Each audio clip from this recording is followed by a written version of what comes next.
নিত্য family. So আমি সবার লাস্টে সবার কাছে একটা কথাই রিকোয়েস্ট করছি, সবাই আসো।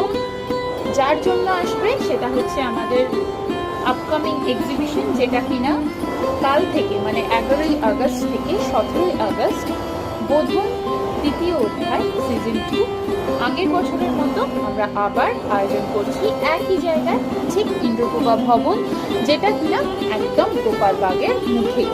তো তোমরা যারা চেনো না সবাই এসো, কোনো অসুবিধা নেই। তোমরা এসে একই সাথে নিচে বিভিন্ন জিনিসপত্র পেয়ে যাবে, যেখানে হাতে তৈরি খাবার থেকে জামা কাপড়, জুয়েলারি বিভিন্ন সেগমেন্ট, জামা কাপড়ের বিভিন্ন segment, perfumes, bags, accessories, Korean style, each and everything. আরও অনেক কিছু আমি হয়তো মিস করে গেলাম। সো প্লিজ এসো।